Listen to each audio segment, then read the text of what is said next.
The evening sky was painted with fading shades of orange and pink as the young man sat quietly at a small roadside cafe. The place wasn't fancy, just a few wooden tables, a flickering light above, and the smell of roasted tea leaves drifting through the air.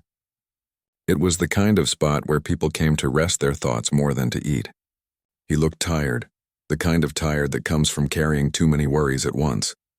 He had been walking for hours after losing his job that morning. It wasn't the first time either. He had been trying for months to find something steady. But every time he thought things were getting better, life found another way to push him back down. His savings were gone, his rent was due, and he hadn't told anyone yet. He didn't want pity. He just wanted a small break, a chance to breathe. When the waiter came, he asked for a cup of tea and the cheapest snack they had. As he waited, he stared at the steam rising from another customer's cup, thinking about how strange life could be. A week ago, he was planning to buy his mother a gift for her birthday.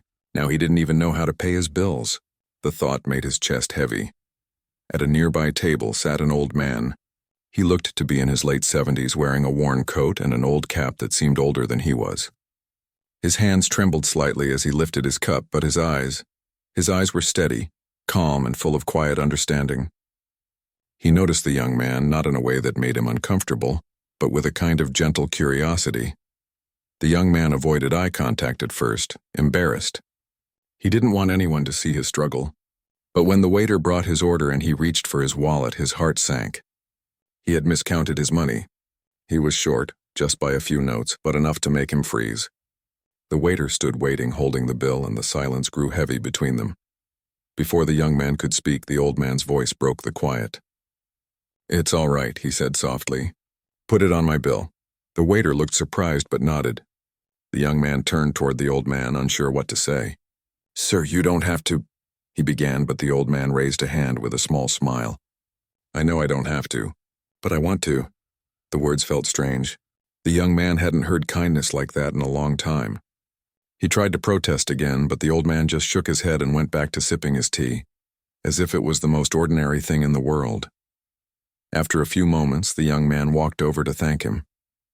"I really appreciate that," he said quietly. "I didn't mean to," the old man interrupted gently. "You don't have to explain. Sometimes we all forget our wallets, don't we?" His eyes had a playful glint.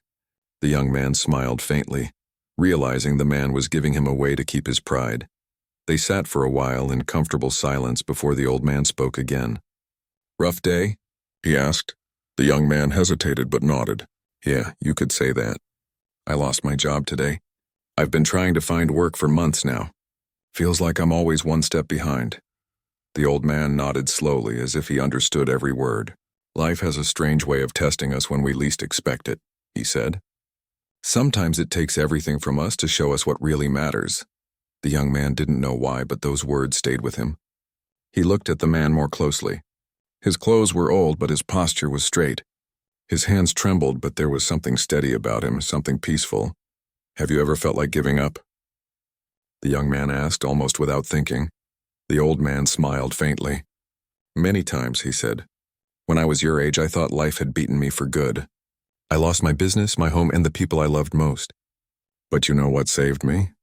He paused and tapped his chest lightly. "Kindness. A stranger once helped me when I had nothing left.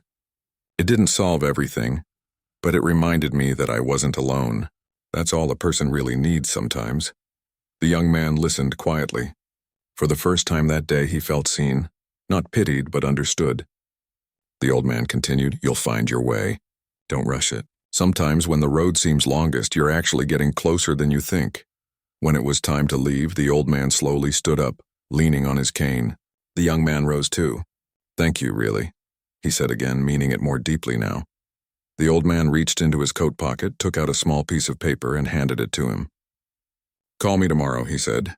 "I might have something for you. I can't promise much, but maybe it'll help." The young man looked down at the paper. It had a phone number, nothing else. When he looked back up, the old man was already walking away, his steps slow but steady. The streetlight cast a soft glow on his figure as he disappeared around the corner. The young man stood there for a long moment, holding the paper like it was something precious. He didn't know who that man was or what he wanted, but something about his words felt real. It wasn't just the offer of help. It was the calm certainty in his voice, the way he spoke as if he knew what it felt like to lose everything and start again. That night, back in his small rented room, the young man lay awake thinking about the encounter. He replayed every word in his head, every small gesture. The kindness of a stranger had done something he couldn't explain. It had lit a spark inside him. He didn't know if he would call. Part of him was afraid it was just another false hope. But another part, the part that still believed there was good left in the world, wanted to trust it. He stared at the piece of paper on his table for a long time. The number looked simple, yet it carried weight, like a small key that might open a door he didn't even know existed. As he finally drifted off to sleep, his mind softened with a thought he hadn't felt in a long time. Maybe tomorrow could be different. Maybe life hadn't closed every door yet. Somewhere deep inside, under all the fear and exhaustion, hope quietly began to breathe again, and it all started because one old man offered to pay. The next morning, the young man woke up to the sound of traffic outside his small window. For a moment, he didn't move. His mind was still heavy from the day before. Then his eyes fell on the small piece of paper lying beside his bed, the one the old man had given him. The number was written in shaky handwriting, but it looked clear enough. He stared at it for a long time, unsure what to do. He turned the paper over in his hands again and again. What if it was nothing? What if the old man had just said it out of kindness? Or worse, what if it led to more disappointment? He had seen enough of that. But something deep down told him to try. Maybe it was the tone in the old man's voice, calm and certain, that made him believe just a little. After a few minutes of hesitation, he took a deep breath and dialed the number. His heart pounded as the phone rang. Then after a few seconds, a familiar warm voice answered, "I was wondering when you'd call." The young man couldn't help but smile a little. "I hope I'm not bothering you," he said. "Not at all," the old man replied. "I was hoping you would." How are you feeling today? "A bit better, I guess," the young man said. "Still unsure about what's next?" "Well," the old man said kindly, "how about we meet again? Same cafe, around noon. I'd like to show you something." Curiosity replaced his hesitation. He agreed. Maybe it was time to stop running from life and see where this small act of kindness could lead. By noon, he was sitting at the same table where he'd met the old man the night before. The place looked the same, a quiet afternoon with a few regulars and the smell of tea in the air. When the old man walked in, the young man noticed the way everyone greeted him. The waiter smiled warmly, and even the shopkeeper waved from behind the counter. It was clear he was someone people respected. "Good to see you again," the old man said, taking a seat. "You look more rested." The young man smiled. "I'm trying," he said. "I wasn't sure you'd really want to meet." The old man chuckled softly. "I don't make promises I can't keep. Now tell me something, and what are you good at?" The question caught him off guard. "Good at?" he repeated, frowning slightly. "I don't know anymore. I've done a bit of everything. Office work, deliveries, odd jobs. I guess I never stayed anywhere long enough to find what I'm good at." The old man nodded thoughtfully. "Sometimes it's not about what you can do with your hands, but what you can do with your heart. Do you like helping people?" The young man hesitated again, thinking, "I guess I do. It feels good when I can. But most of the time I'm just trying to help myself." "That's fair," the old man said. "You can't pour from an empty cup. But maybe it's time to start filling it differently." He leaned back and continued, "I run a small community project.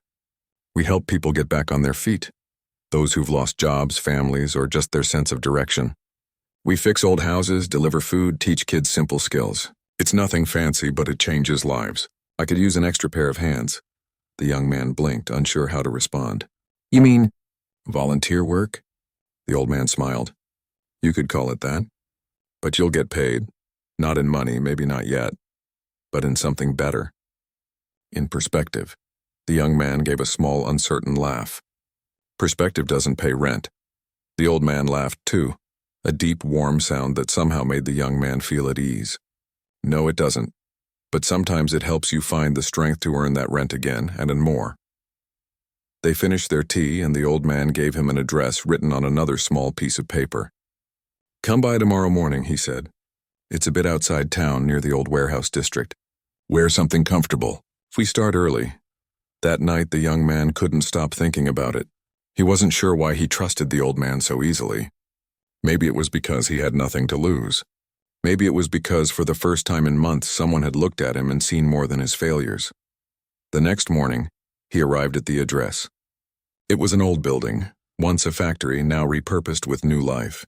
The walls were painted with bright colors and the air smelled faintly of fresh wood and paint. Outside, a few people were busy fixing bicycles and sorting boxes of clothes. Laughter and chatter filled the air. It was simple, but it felt alive.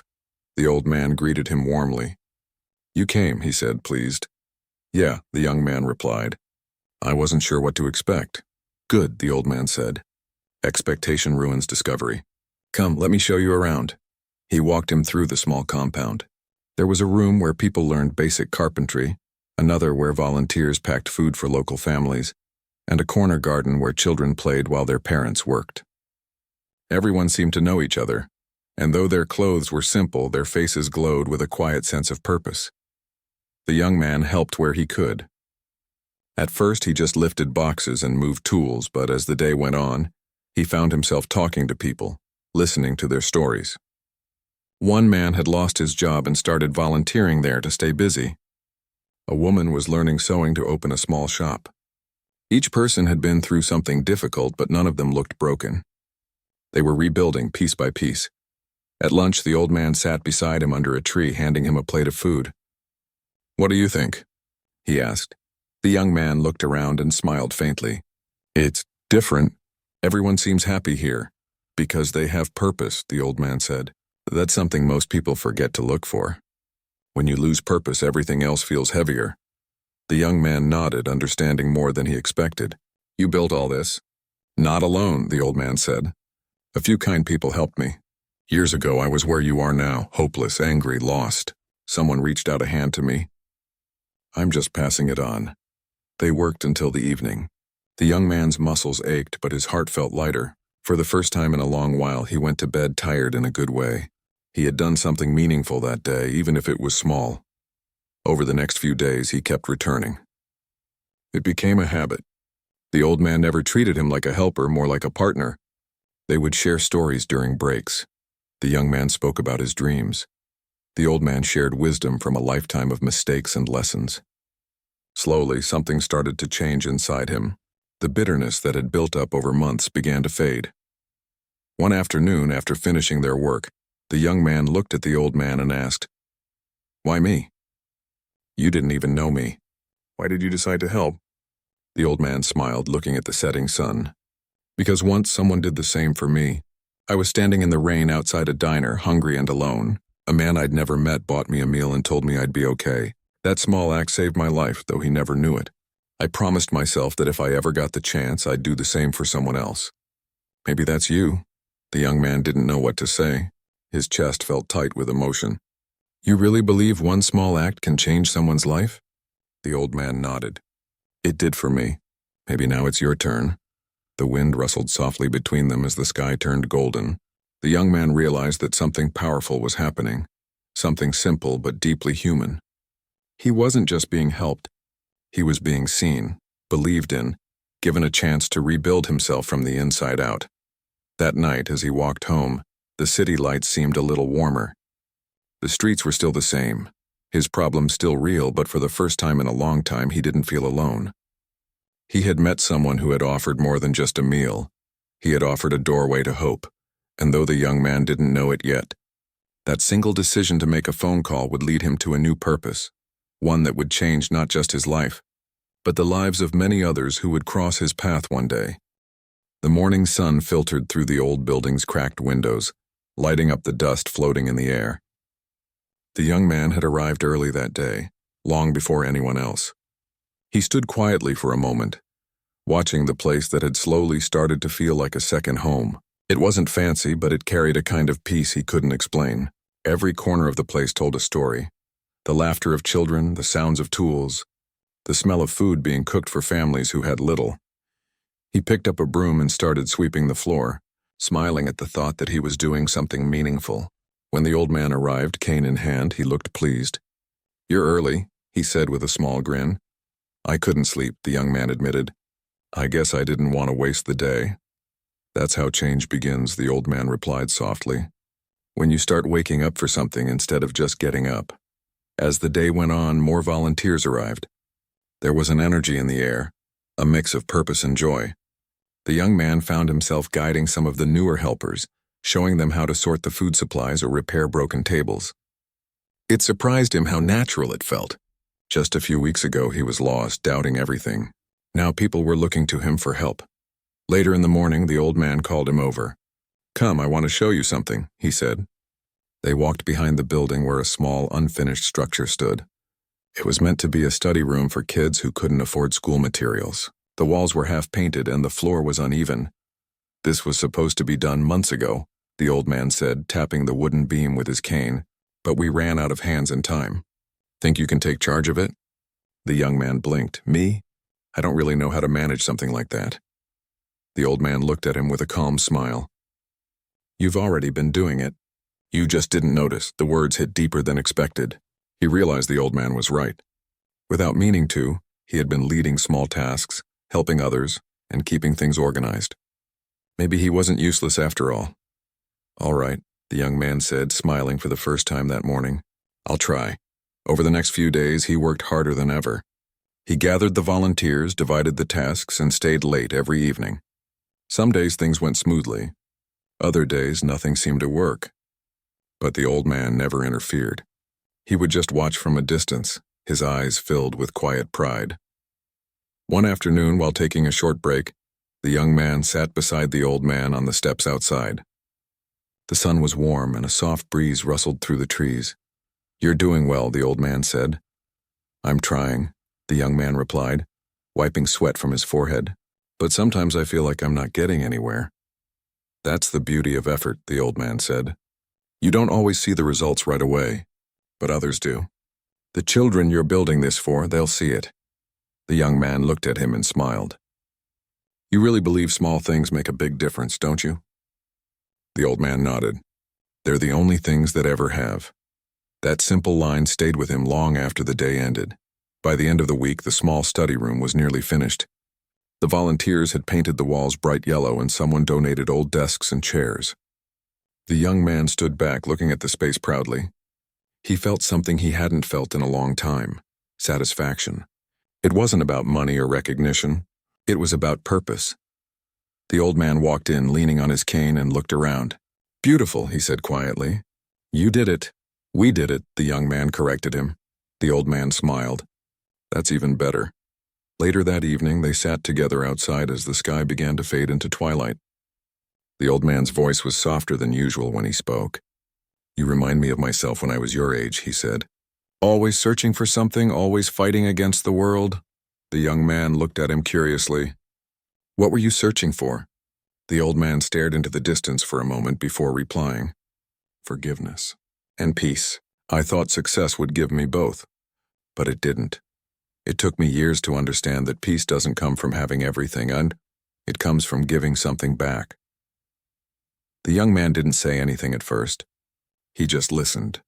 There was something in the old man's tone that carried both sadness and wisdom, like someone who had seen too much but learned to make peace with it. The days that followed were filled with work and laughter. The small community center became busier. People from nearby neighborhoods started coming in to help. Some brought food. Others offered materials. The young man became one of the familiar faces everyone trusted. Even the children would run up to him when he arrived, asking questions or showing him what they had learned.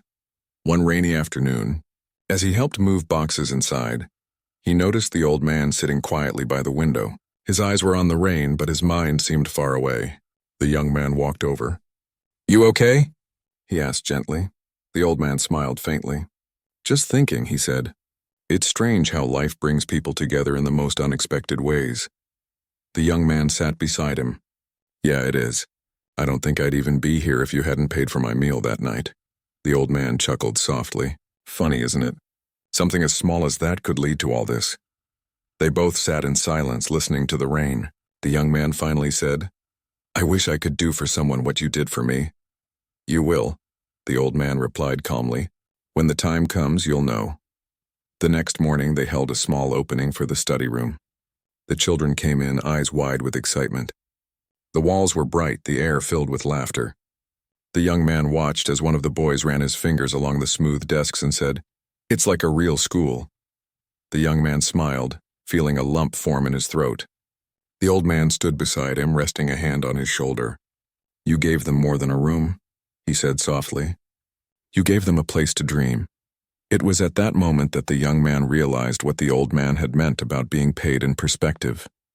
He hadn't earned any money, but he had gained something far greater, a sense of worth. That evening, as they closed up, the old man sat down slowly, breathing a little heavier than usual. The young man noticed and asked if he was all right. "I'm fine," the old man said, smiling gently. "Just tired. Old bones, you know." The young man offered to walk him home, and they strolled down the quiet street together.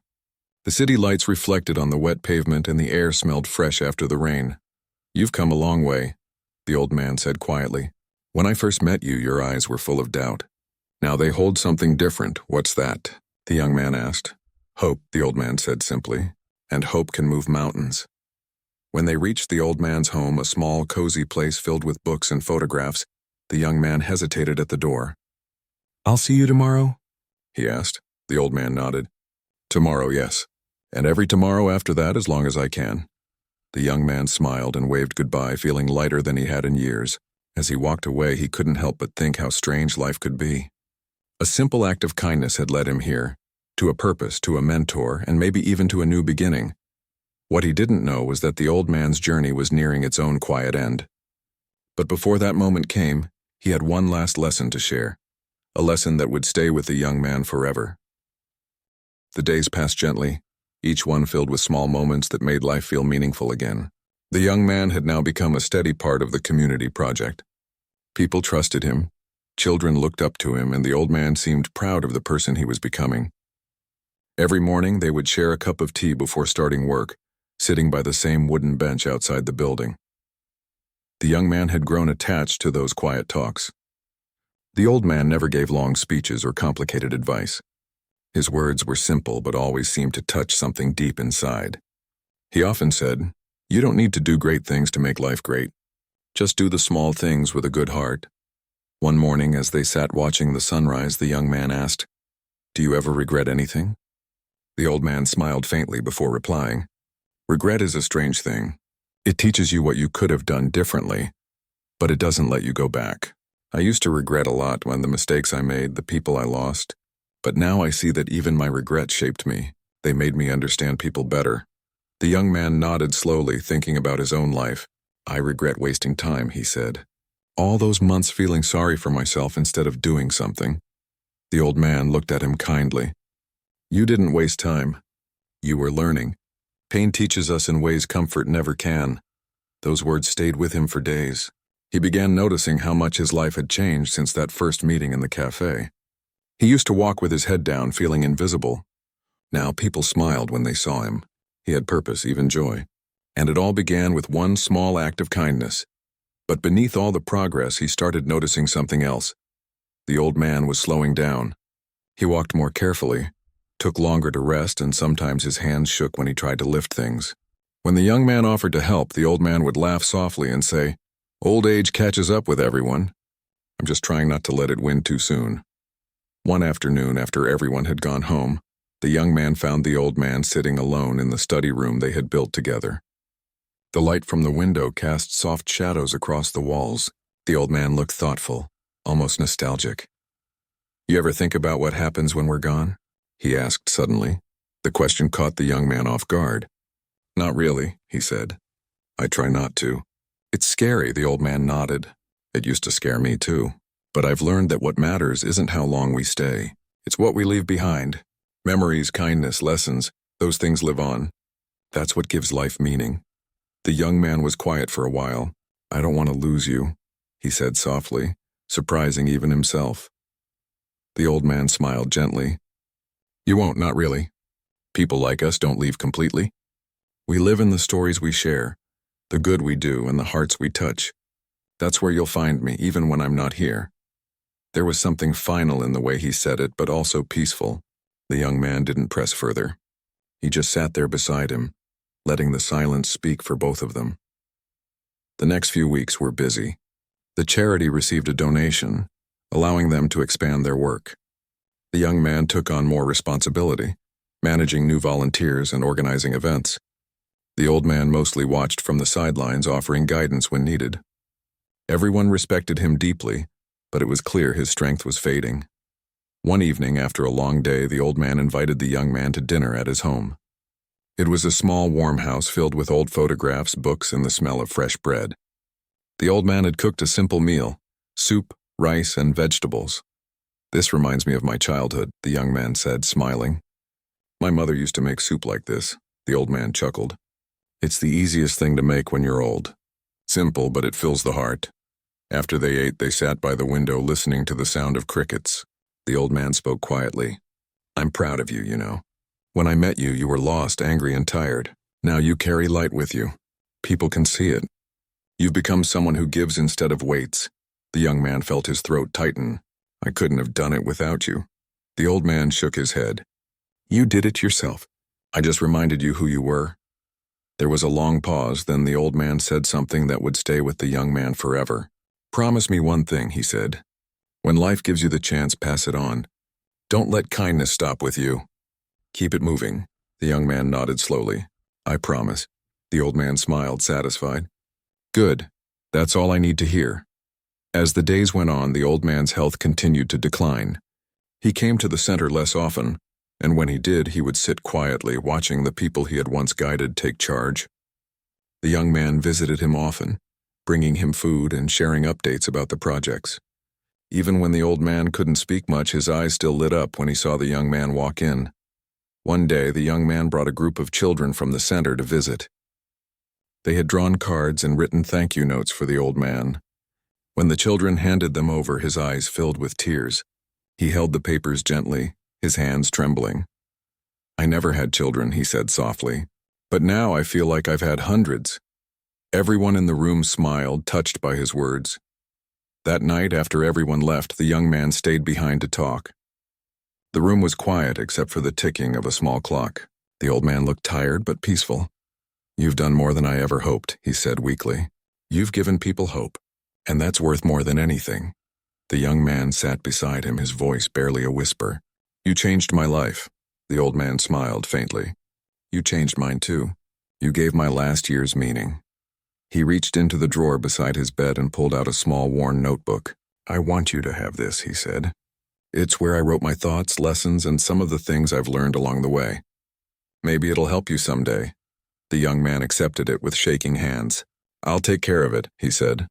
"I know you will," the old man replied.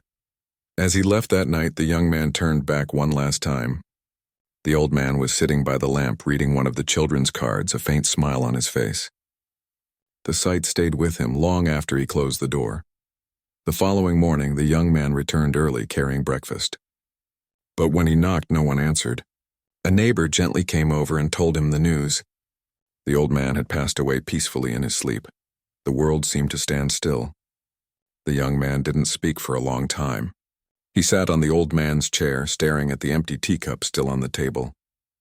The grief came slowly, not loud or sudden, but deep, the kind that fills the heart quietly.